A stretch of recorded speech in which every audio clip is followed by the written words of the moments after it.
मैया कुंती जब सब समझ गई तो भगवान कृष्ण से कहने लगी, प्रभु जा रहे हो? हाँ। एकदम भगवान को ध्यान हुआ, कहने लगे, बुआ क्या कहा आपने?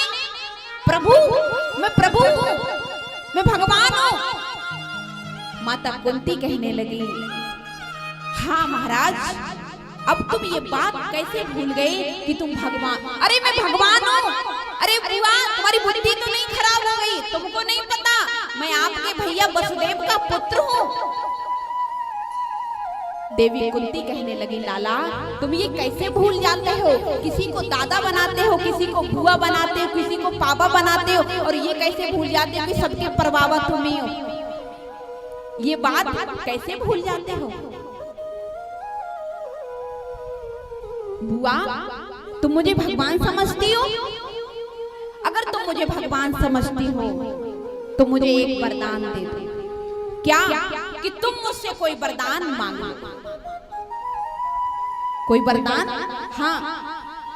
पांचों पांडव खड़े हैं, देवी द्रौपदी खड़ी हैं, भद्रा खड़ी हैं, सुभद्रा, देवी उत्तरा, सभी लोग खड़े हुए हैं भगवान कृष्ण की विदाई करने के लिए। जैसे ही भगवान कृष्ण ने कहा कि जब तुम सब लोग मुझे भगवान मान रहे हो तो कुछ मांग लो, तो कहा सबसे बड़े युधिष्ठिर हैं, युधिष्ठिर जी से कहा कुछ मांग लो। तो युधिष्ठिर ने कहा, प्रभु मुझे एक वरदान दे दो। क्या?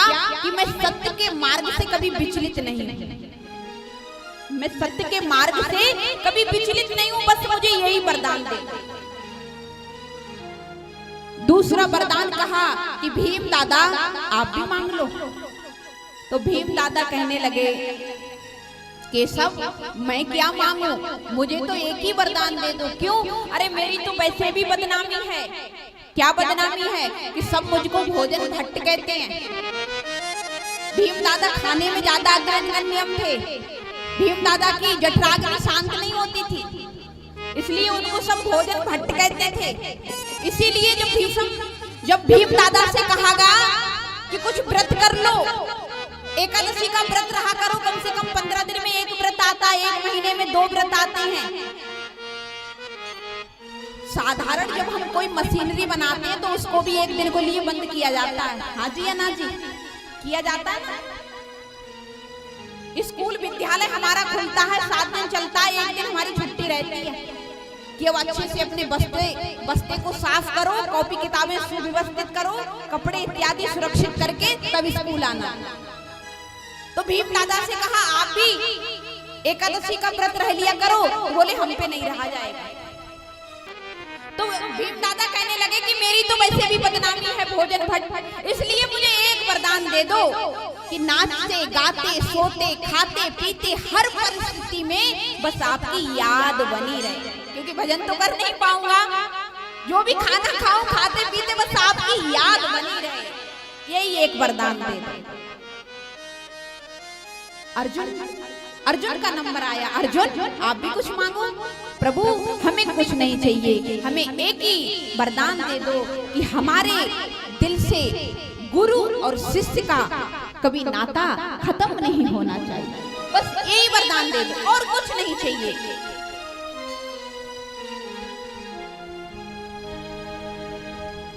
सुभद्रा से कहा आप भी मांगो। क्या मांगोगी?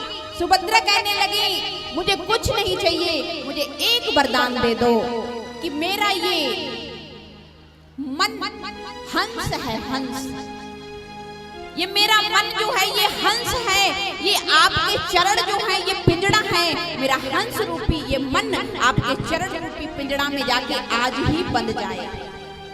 जब मन बंध जाएगा तो सब भक्ति सफल हो जाए और कुछ नहीं चाहिए। देवी द्रौपदी ने कहा कि मुझे कुछ नहीं चाहिए, सखा और सखी का भाव मेरे दिल से नहीं जाए, बस एक ही वरदान दे।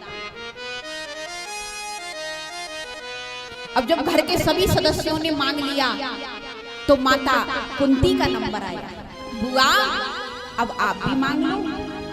क्या मांगोगी?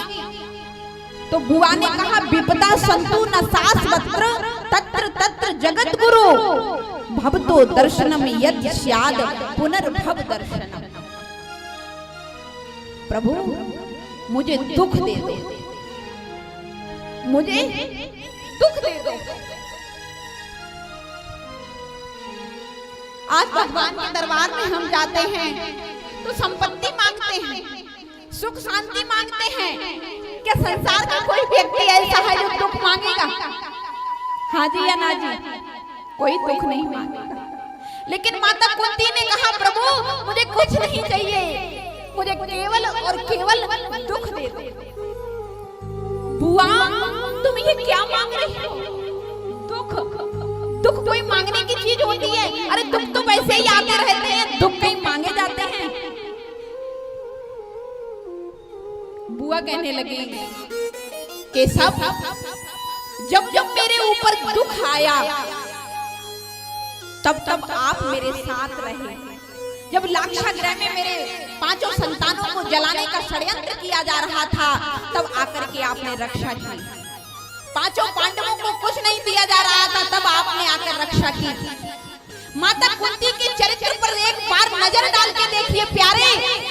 सूरसेन की पुत्री माता कुंती जिसका पालन कहीं हुआ हो और जन्म कहीं हुआ हो, माता कुंती के जीवन में कभी सुख नहीं आया, हमेशा दुख के पहाड़ टूटते रहे। और आज मांगने का नंबर आया तो मेरी माँ ने दुख मांगा कि प्रभु मुझे दुख दे दो, मुझे दुख चाहिए।